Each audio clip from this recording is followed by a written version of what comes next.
De volta com o programa Personalidade, aqui pela TV Alternativa, canal 19.1. Olha, estamos aqui com o nosso deputado Rubens Pereira Júnior. Rubens, posso chamar de Rubens, né? Pode ficar à vontade. Sua Excelência, deputado, Não. Rubens. Até porque é jovem, mais jovem que eu. Rubens, 100 dias de governo Lula, para a gente iniciar aqui. Vamos fazer um comparativo 100 dias do governo Lula e 100 dias do governo Flávio Dino, governo Brandão, né? Que deixou ali, Flávio Dino deixou a continuação e tal. Nesses 100 dias do governo Lula, é um governo que está sendo refeito, remontado, pegando tudo e refazendo, né, da maneira que acha que tem que ser. 100 dias é um prazo bom, ideal para se medir um governo? Não dá de tu ter um raio-x completo ainda do governo, mas tu já começa a olhar a direção, e Sim. isso é muito importante. O governo do presidente Lula, primeiro, ele começou já ameaçado. No seu 8º dia, teve uma tentativa de golpe. Sim. O presidente Lula teve que aprovar uma PEC, a PEC da transição, para poder garantir recursos para esse ano. Sem a PEC, o governo teria acabado. Sem a reação correta no dia 8 de janeiro, o governo teria acabado. Depois o governo teve uma batalha na eleição da Câmara, e ele acertou de novo, venceu com um aliado, e todas as matérias votadas até aqui, o governo do presidente Lula teve vitória.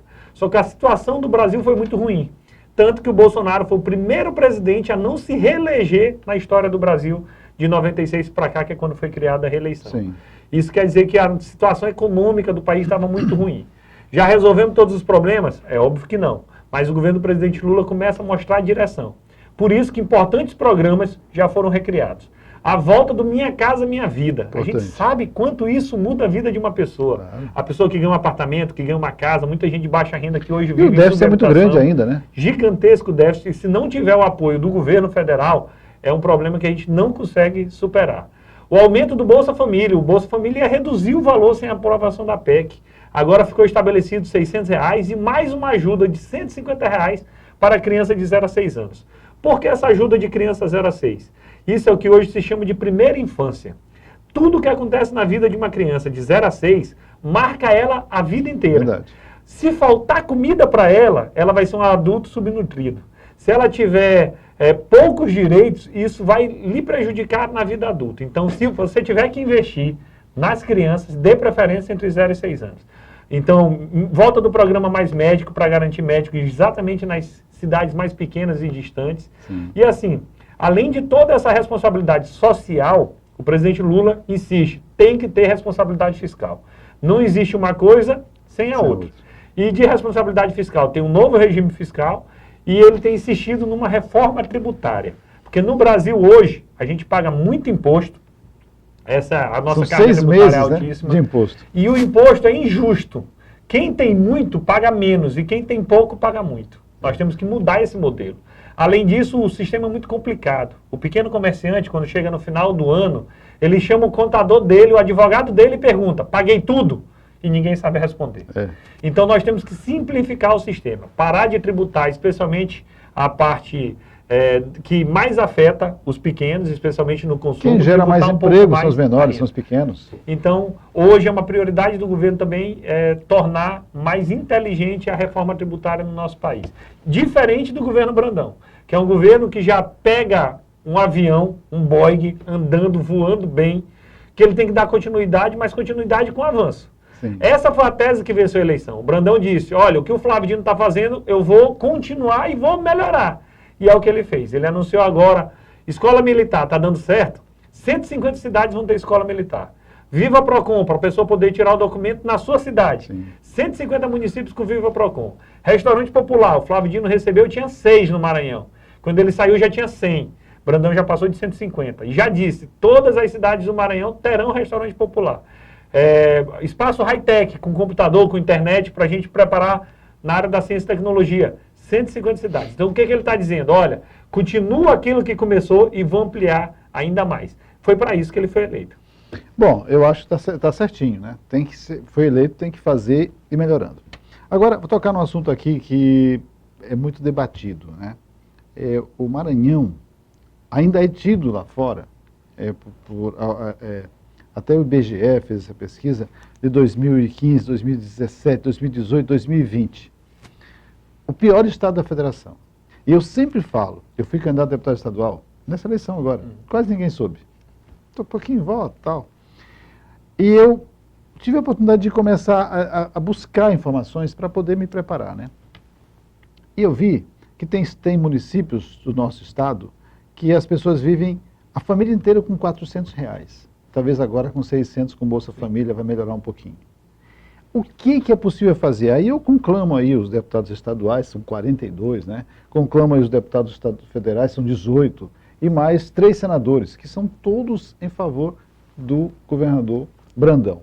E eu digo sempre, Brandão tem a oportunidade, a possibilidade, diferente do Flávio Dino, que estava com era oposição e agora é o governo aliado. Governo aliado. Tem toda a condição de mudar essa estatística do Maranhão, de ser o pior estado. Alguns municípios, não são todos, né, mas alguns municípios com o pior IDH do Brasil.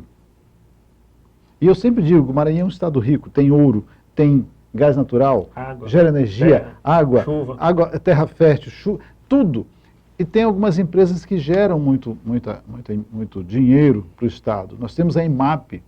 Então, o que falta, Rubens, para esse estado decolar e ser assim? Nós já fomos um dos maiores estados do Brasil, inclusive, nós éramos maiores do que o estado de São Paulo lá na década de 40, de 30. Então, a pobreza aumentou no Brasil de uma forma geral, e é natural que quem sofra mais sejam os menores. Como o Maranhão era um dos que estava no final da fila, ele, sem dúvida alguma, ele foi um dos que mais sofreu. Para a gente poder superar esse entrave, a gente tem que ver qual é a vocação do Maranhão. E aí cada um vai defender uma coisa, mas para mim o Maranhão tem 2 vocações em especial. A primeira é o nosso porto. Afinal de contas, é o segundo porto com calado, o segundo maior calado do mundo. Nós estamos numa posição estratégica, próximo da Europa e próximo dos Estados Unidos. Então, a gente tem que usar todo o nosso potencial do Porto de Itaqui, que já deu um salto com o Flávio Dino e continua no governo Brandão. A partir do porto, a gente consegue garantir o desenvolvimento. E dentro do estado, ao meu ver, o fator preponderante, a nossa vocação, é a fronteira agrícola que o Maranhão tem. O nosso, tanto a agricultura familiar quanto o próprio agro no Maranhão é muito forte, tem gerado muitos empregos, tem gerado muita renda, e é importante que a gente possa investir ainda mais. Eu colocaria um terceiro aí, que é o turismo. Sem dúvida alguma. O turismo, eu brincava desde quando era deputado estadual, não tem as 7 maravilhas do mundo? Sim. Se nós fôssemos elencar as 7 maravilhas do Maranhão, ia faltar maravilha, porque ia faltar número, porque são tantas maravilhas que nós temos. Então, sem dúvida alguma, o pessoal chama turismo, é uma indústria sem chaminé. Com uma diferença. Na construção civil, dificilmente o pedreiro vira o dono da construtora. Sim. Mas no turismo, o garçom termina virando o dono do restaurante. A pessoa que atende no hotel termina montando a sua pousada. Então é possível essa escalada social a partir do turismo, mas acredito que quanto mais a gente investir no porto para escoar a produção, na agricultura de uma forma geral, especialmente com agroindústrias para agregar valor, e concordo contigo no turismo, a gente vai poder avançar ainda mais. Antes não podia, porque estava faltando escola, estava faltando hospital. A gente não tinha uma escola em tempo integral no Maranhão. Flávio Dino criou, o Brandão está ampliando. A gente não tinha hospital regional. Para teres uma noção, leito de UTI tinha em São Luís, Presidente Dutra e acho que Coroatá e só. Hoje, em todas as regionais, a gente tem leito de UTI, que inclusive salvaram muitas vidas na época da Covid. Então, o nosso desafio no governo anterior era formar uma rede de direitos e agora é ampliar e combater a pobreza no Maranhão. Nós precisamos levar também isso para os pequenos municípios, né? Municípios que às vezes não têm. Eu até nessa campanha, fiz um projeto onde a minha ideia era pegar 2 ou 3 deputados, uma equipe, montar com advogado, com especialistas em piscicultura, para ir nesses municípios estudar qual é a vocação de cada município. O município está lá agonizando, pobre, o prefeito não sabe o que fazer, a população pobre. Vamos fazer cooperativas, como funciona no sul do Brasil, né? Cooperativas para fazer funcionar, para dar certo, né? Você não acha que tem que ter incentivo e os deputados federais, estaduais têm que se unirem para começar a direcionar? Porque assim, quando um dente da boca está doendo, dói tudo. Dói tudo. Eu não acredito no desenvolvimento individual, em município por município. Eu acredito no desenvolvimento regional. Sim. Não adianta a capital ir bem e o resto do estado ir mal. Então, de fato, eu concordo que a gente tem que investir cada vez mais nas regiões. A realidade da Baixada Maranhense é absolutamente diferente da realidade do Baixo Parnaíba, ou da região do Médio Mearim, ou da região do Sul. Sim. Então, nós temos um estado tão rico, com um povo tão diverso, com características socioeconômicas de uma forma geral e geográficas absolutamente diferentes. E é por isso que é tão importante ter esse planejamento regionalizado para uma mão poder ajudar a outra e todo mundo marchar junto. Muito bem.